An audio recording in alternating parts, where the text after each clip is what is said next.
100 rated chess. But your pieces are tired.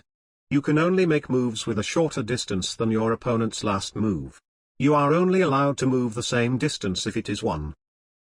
Okay, that doesn't sound too bad. Let's go.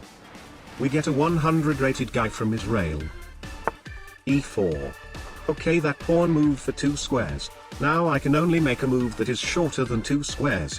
1 square pawn push. Bishop c4. Aha. That is a long move. That bishop moved a distance of square root of 18. I can develop a knight. Knights only move a distance of square root of 5. 5 is less than 18, so square root of 5 is definitely less than square root of 18. Very simple math. Even my cat can totally understand this. Queen f3. That is square root of 8.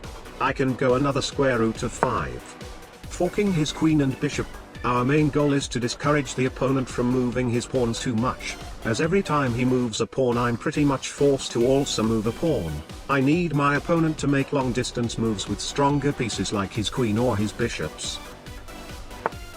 Or he can also make a 1 square move with his queen. That blunders a bishop, but I can only make a 1 square move. d6 looks like the most natural move here. But no. I'll go for f6 instead. Exposing my own king. This should be a more efficient way I can get him to move his pieces instead of pawns. Knight h3. Okay, it seems like if he moves his knight I also don't have a lot of options. Oh my god, now I realize that maybe this challenge is actually way harder than expected. A 2 square move. I still can't take his bishop by the way. I can only make equal distance moves if it is 1. Queen e3. That is a square root of 2 move, so I'm pretty much also forced to make a 1 square move. h6. c3. Another 1 square. He's threatening d4 and there's actually nothing I can do to save that knight. This is starting to get very annoying very quickly. I will have my own threat. Knight retreats. d5. Who knows, maybe he'll go all the way back and let me save my knight. He chose a square root of 2. 1 square. d4. Bishop g7. I wanted bishop h6 but it is too far away. Gonna have to split it into 2 moves. d takes e5. My opponent blundered his bishop for a long chain of moves but it is me who has to lose materials. This game is going very wrong very quickly. 1 square. 1 square. 1 square. Queen takes d4. Aha. That blunders a queen. I have totally given up on playing this game normally. Winning a queen for an early resignation is the way to go. But now I cannot take it due to the rules. The distance is a whopping massive 4 squares. I need to somehow manipulate my opponent into making a longer move or maybe move his queen closer to my queen. The second option doesn't even make any sense. f4. Blundering a pawn to his bishop. Bishop takes f4 is square root of 18, a small tip for quick comparison, 4 equals square root of 16, and since square root of 18 is larger than square root of 16, square root of 18 also larger than 4, bishop takes f4 will allow me to take his queen. Didn't happen. This guy looked at my f-pawn, then he looked to his c-file and decided to move a pawn instead of his bishop. I am genuinely confused. Move your eyeballs back here please. h4. Queen d3. No. No.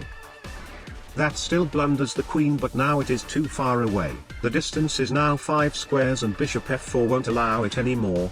So of course we literally only have one option here. Queen d7 chasing his queen. You go back I go forward. I'm playing chess like a monkey right now. But I mean worst case we trade queens. It's nothing too serious. 1 square. 1 square. Okay, this is not exactly very good though. Like even if I manage to promote a pawn, the newly promoted piece won't even be able to move very freely due to the rules. Heck, I mean just look at my development and you see how active my pieces are. Not to mention I actually need my opponent to make a long move to even be able to make a capture with my pawns. H takes g3. Okay, that is really bad. Now he can take my pawn with his pawn instead of his bishop, but I can't even take his pawn due to the rules. 1 square diagonally is not a 1 square. 1 square. Rook takes h3. Aha. That actually gives me some hope. No need to care about this pawn anymore. F takes g3. Ha! Now rook takes rook is also allowing a queen capture. I mean, what else to even think about? Let's go, let's go, let's go, let's go, let's go. Absolutely perfect. Queen takes queen is definitely shorter than rook takes rook. I mean, just look at these lines, there is just nothing to even argue about here, it just cannot get any more obvious. You don't even need to count squares.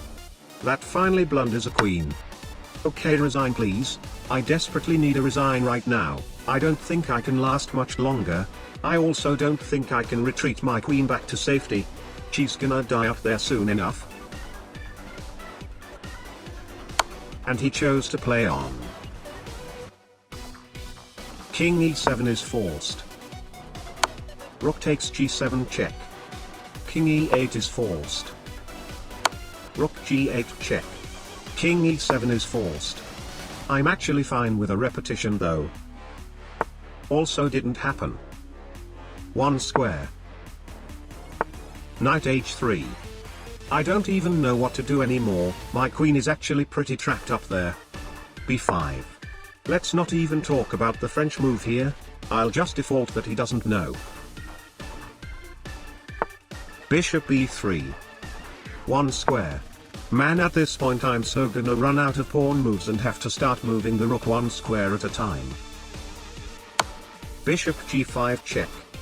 King f7 is kinda forced. Rook d8 traps my queen, by the way. If this happens, I don't even know if I should sack my rook to save the queen. There is also a scenario where he just takes my bishop and then win my queen after. That would be absolutely diabolical. Thank you. Another 1 square. Knight f3. Aha. Finally, I actually see some chances. Queen e3 check. His knight blocks his bishop from defending his king. If king f1, I can get a long move by attacking his rook and then checkmate on f2. But in this very position, something unexpected happened. My opponent abandoned the game. Ha! A win is a win. Mission accomplished.